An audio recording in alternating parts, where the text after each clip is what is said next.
Modernisme. Almari. Taruhan. Kau pasti akan percaya jika aku bilang padaku ada sebuah stopless selai berisi sepotong ruas kelingking. Kudapat dari menang bertaruh. Aku tidak gandrung pada benda itu. Botol gelas berisi buku berkuku yang mengapung di air formalin. Pacarku Marja membencinya sampai ia pergi. Katanya, kaca tebal dan cembung membuat efek akuarium. Kelingking itu jadi tampak bagai seekor balakutak. Kukunya yang ungu adalah mata memar. Memergokinya setiap kali dia melirik ke sana. Kubilang, kalau takut, ya jangan kau menoleh kepadanya. Aku sendiri menikmati kelingking itu sebagai salah satu koleksi benda yang kudapat dari menang taruhan. Pada dinding kamar kosku ada sebuah almari. Kupersembahkan untuk menampung kenang-kenangan cendera mata menang taruhan. Isinya kebanyakan barang tak berharga. Kelingking itu misalnya, tak ada gunanya bagiku. Di sebelahnya telah kutata pula sebilah iga manusia, melengkung bagai pedang, dengan satu pasak salib nisan terbuat dari granit hitam. Meski kasihku akhirnya pergi juga, sesungguhnya 3 benda itu sajalah yang membuat dia jeri. Sisa koleksi tidak membuat aku tampak seperti manusia gotik. Aku bukan karakter dari cerita Alfred Hitchcock yang telah klasik. Aku hanya manusia yang mengabdi pada hobiku. Aku adalah seorang pemanjat dan petaruh. Begitu saja. Ruas kelingking berkuku belah itu milik si Fulan, temanku, sesama pemanjat tebing dulu. Tidak, aku tidak mendapatkannya dengan memotong jarinya pada talenan, sebab ia kalah taruhan. Aku bukan psikopat. Kami sedang memanjat di Citatah, barisan tebing gamping di tepi kota Bandung, ketika tiba-tiba sebongkah batu rumpal, sekepala manusia besarnya. Aku sedang memanjat, sementara Fulan berada di kaki gawir. Ia sedang kena giliran tugas sebagai juru masak. Aku berani bertaruh, batu itu gumpil sendiri dari sarangnya 5 meter di atas kepalaku. Bukan aku yang menyebabkan. Aku menjerit anjing ketika ia melayang melampaui kepalaku. Segera aku tahu bahwa kawan-kawanku di dekat tenda ada dalam bahaya. Batu itu telah bertambah kecepatan pula manakala tiba di tanah kelak. Sedetik kemudian, kudengar di bawah ada yang meraung jalang. Suaranya gaduh anjing dibunuh. Posisiku terhalang ganjur tebing untuk melihat apa yang terjadi. Kami berusaha secepat mungkin untuk turun, meluncur dengan kait 8 bergantian. Sampai di tanah kulihat Fulan telah dibaringkan pada tandu yang sedang dinaikkan ke dalam Land Rover kuning tua yang kudapat dari beberapa kali menang judi sabung ayam. Tak kulihat luka pada sekujur tubuhnya. Hanya kulihat kelingkingnya berdarah parah. Tepatnya, hanya kulihat seluruh bidang telapak tangannya berwarna merah, pekat, mengilap. Sebelum mobil menyala, kawanku yang lain terdengar menghardik kepadaku. Yuda, kau carikan potongan kelingkingnya sebelum gelap. Tentu akan kucari sampai mati, sebagai kesetiakawanan yang masih bisa kusumbangkan. Sebelum tikus hutan mencurinya, aku menemukan ruas jari itu terserak di tepi semak-semak, dekat kompor bensin yang terguling. Ia melenting tak jauh dari ceceran darah. Prioritas membuat teman-temanku tak melihatnya tadi. Kubuntal kelingking malang itu dengan bandana yang semula mengikat kepalaku. Segera aku menyusul ke rumah sakit dengan ojek. Supirnya kuancam agar ngebut. Tancap gas atau motormu kurebut. Tiba di sana kulihat dokter sedang mengobras kelingking yang buntung. Aku terlambat. Dengan segala sesal dan prihatin aku meledak. Stop dokter. Ini, saya temukan kelingking itu. Ayo sambung. Dalam kalut kubuka bungkusan dan kuacungkan ruas sepetilan lungkuas. Tapi semua mata memandang ke arahku dalam diam. Kepadaku, dan kepada jari yang kuajukan bagai 10 menit lamanya. Aku merasa menjadi gerakan ganjil dalam film yang dibekukan. Lalu kulihat dokter itu menggelengkan kepala pelan. Percuma, sudah putus, tidak bisa disambung, ujarnya dingin. Ketika suasana telah tenang, kulihat di tatapan Fulan ada magma yang terarah padaku. Ia duduk di kursi tunggu ruang gawat darurat sekarang. Bibirnya mengatup tegang dan matanya menyorotkan api. Rambutnya ular berbisa. Apa salahku?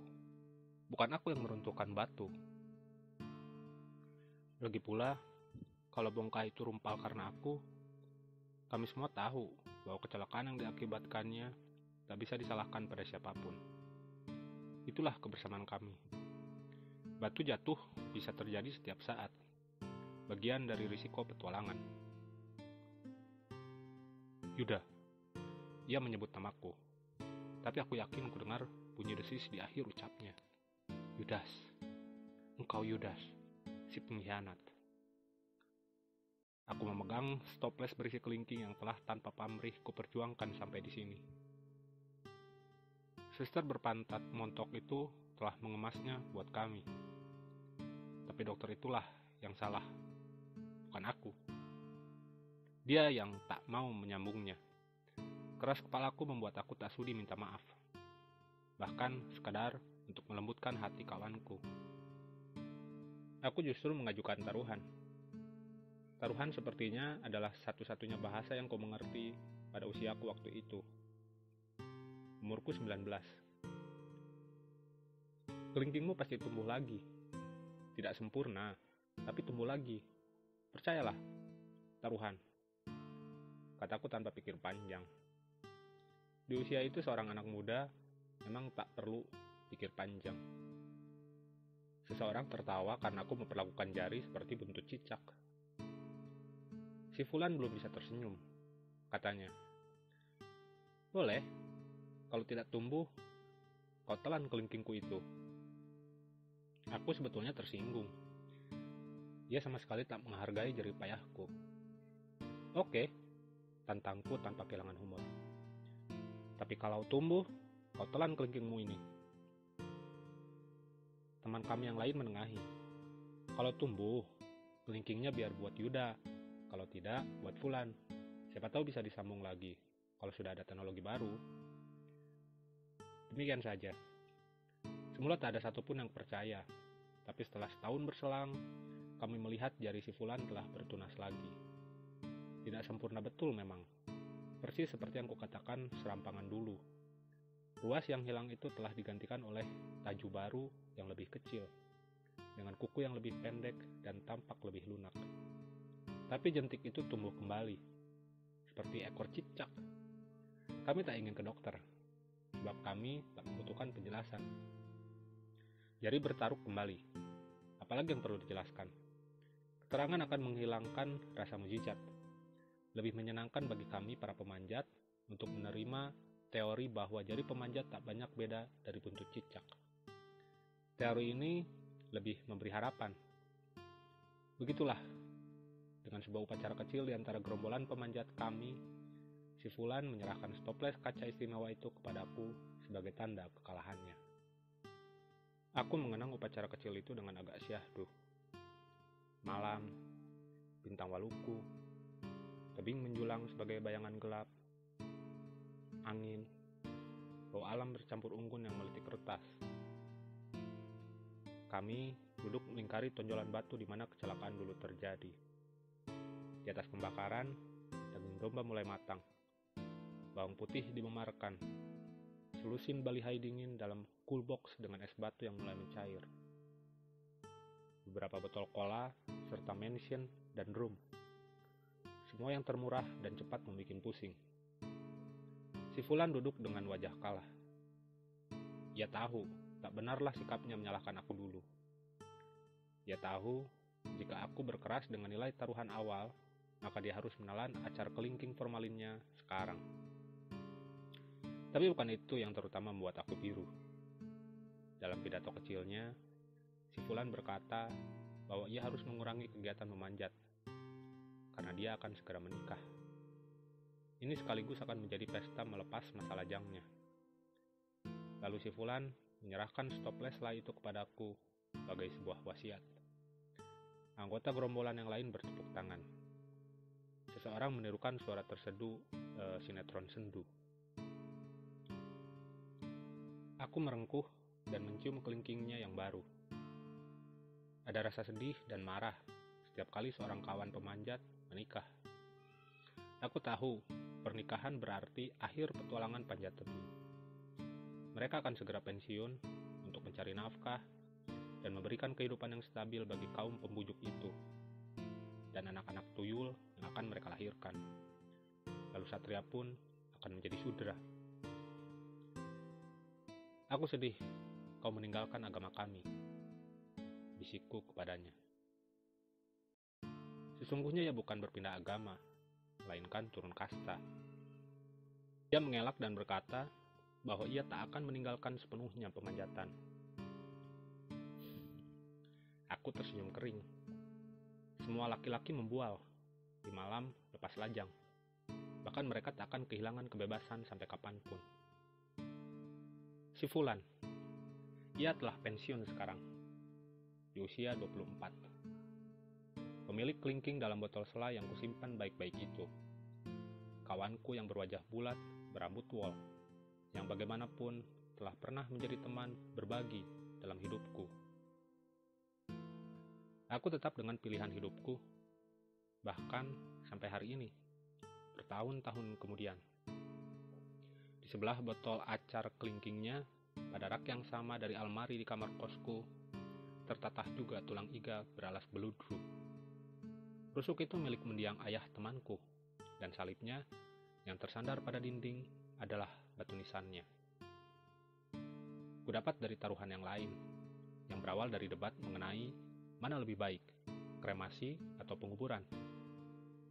Kubilang pada Oscar, temanku anggota gerombolan juga, bahwa kuburan Blok P, tempat ia akan memakamkan ayahnya, pasti digusur dalam 10 tahun ini. Jika aku salah, pada tahun ke-11, aku akan tidur di sebelah kubur ayahnya selama 40 hari sinambung. Jika bolong 1, aku harus mengulang dari hitungan 1. Ia telanjur setuju sebelum aku mengajukan syaratku. Nah, sekarang syaratku. Jika aku benar, aku minta sepotong rusuk dan pasak nisannya ketika mereka membongkar marmah makam. Sepotong rusuk, siapa tahu menjelma perempuan cantik. Oscar punya ibu yang masih berbentuk gitar di usia 45. Kuburan itu menjelma kantor wali kota. Oscar memenuhi janjinya dengan tipu daya terhadap keluarganya. Atau barangkali ia menipuku dan memberi tulang iga dari kuburan lain. Terserah. Demi rasa-rasa yang aneh, Oscar juga secara rutin mengunjungi tulang itu dan memberi penghormatan dengan caranya sendiri. Barangkali ia sendiri senang berada dekat relik leluhurnya. Barangkali ia menikmati tipuannya padaku. Terserah. Almari kenang-kenangan taruhan. Ia memelihara kesendirianku dari hingar-bingar kota yang aku tak tahan. Pada saat-saat tertentu, aku sungguh memandangi isinya dengan nikmat yang membuat hatiku tersenyum. Gelas selai berisi kelingking masam, sebilah rusuk garing, sekumpulan tetek bengek, botol berisi kentut yang tak pernah kubuka, BH milik pacar temanku, foto burung kami yang kami jepret ketika seorang teman perempuan menitipkan kamera analog. Rambutnya berjerangut. Kawan cewek yang sedang belajar fotografi itu baru sadar ketika ia mengambil hasil cetakan foto dari Fuji Image Plaza. Buku tua The Sensuous Man, How to be a Perfect Golo, How to Read Books, How to Win Hearts, Bagaimana Menanam Pohon Uang, Bagaimana Menghipnotis Orang, Wayang Werkudara, Kepompong Ulat Kedondong, Jilid ilustrasi porno dan kasar dari Eric Stapleton, satu set koleksi komik Superman dari Amerika, boneka Spider-Man berbagai ukuran, Firdaus Oil, tongkat Madura, minyak binatang biul untuk memperbesar payudara, sebuah kutipan pada papan tanpa nama. Kelak, ketika tua, kita tahu kita semakin sulit tertawa. Sebab, seperti pohon, semakin menjadi tua, semakin mengeras dari manusia. Tentang hal yang menjadikan itu, boleh juga kita bertaruh. Tapi, di tempat yang paling terhormat di almari itu, di tengah-tengah, di antara dua lilin persembahan, aku memiliki sebuah peti kecil. Kotak perhiasan terbuat dari kayu jati yang permukaannya secara rutin kugosok dan kurawat. Pada tanggal-tanggal tertentu, kusulut lilin di kanan kirinya. Kunyalakan ritualku. Di dalamnya terdapat sepotong batu sederhana, batu endapan berwarna kelabu, nyaris segitiga bentuknya. Padanya ada sebuah jejak fosil, berbentuk labirin cangkang siput sekepalan. Batu itu tampak seperti replika yang dijual sebagai souvenir museum geologi. Dan memang batu itu pantas menghuni sebuah pedestal terhormat di sebuah museum istimewa. Museum yang tak hanya memperlakukan koleksinya sebagai objek ilmiah, melengkapinya dengan kartu berisi data-data mati, melainkan yang juga menganggap benda-bendanya sebagai subjek, yaitu yang memiliki ruh pada dirinya, ruh yang mewujudkan diri dalam rupa dongeng dan cerita. Di bawah batu endap itu terdadah secarik surat tua bertulis tangan dengan sepatah kalimat terakhir. Apa yang tak selesai kau mengerti di sini, tak boleh kau tanyakan padaku di luar. Pada batu itulah kisahku ini mengkristal.